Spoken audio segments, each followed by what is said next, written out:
Hello, അപ്പോൾ നമ്മളിന്നൊരു സ്റ്റേക്കേഷന് പോവാണ്. ഹക്കോനയിലുള്ള റക്കുതൻ സ്റ്റീലാണ് നമ്മളിപ്പോൾ ഉള്ളത്. കുറേ കാറുകളൊക്കെ ഉണ്ടെങ്കിലും ഇവിടെ ഒരു മനുഷ്യനെ പോലും കണ്ടില്ല കേട്ടോ.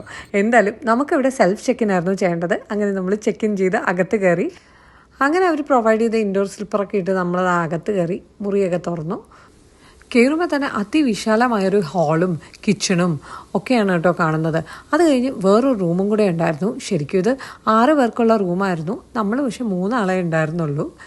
എന്തായാലും ഇവിടുത്തെ ഏറ്റവും വലിയ പ്രത്യേകത എന്ന് പറയുന്നത് ഇവിടുത്തെ ബാത്റൂമിൽ ഹോട്ട് സ്പ്രിംഗ് ഉണ്ട് കേട്ടോ. അത് തന്നെയായിരുന്നു ഹൈലൈറ്റ്. പിന്നെ ഇവിടെ ഒരു ഔട്ട്ഡോർ ഡൈനിങ് ഏരിയയും ബാർബിക്യൂ ചെയ്യാനുള്ളൊരു സ്പേസും ഉണ്ടായിരുന്നു. പിന്നെ എടുത്തു പറയേണ്ടത് ഇവിടുത്തെ വൃത്തിയുടെ കാര്യമാണ് കേട്ടോ. അവർ നന്നായിട്ട് മെയിൻറ്റെയിൻ ചെയ്യുന്നുണ്ട്. എല്ലാം നല്ല നീറ്റായിരുന്നു. എന്തായാലും അങ്ങനെ ഞങ്ങൾ രാത്രിയായപ്പോഴത്തേനും ഒന്ന് നടക്കാൻ ഇറങ്ങിയ വഴി ഞങ്ങളിതേ ഇവിടെ ഈ കോംപ്ലക്സിൻ്റെ അകത്ത് തന്നെ കുറച്ച് വെൻഡിങ് മെഷീൻസ് കണ്ടു. നമുക്ക് അത്യാവശ്യം വേണ്ട സാധനങ്ങളെല്ലാം ഇവിടെ ഉണ്ടായിരുന്നു. അങ്ങനെ ഞങ്ങളപ്പോൾ ഡിന്നറൊക്കെ ഉണ്ടാക്കി കഴിച്ച് പോയി കിടന്നുറങ്ങി. അപ്പം അത്രയേ ഉള്ളൂ. ബാക്കി അടുത്ത വീഡിയോയിൽ എന്ന് സ്വന്തം ഗൗരിക്കുട്ടി.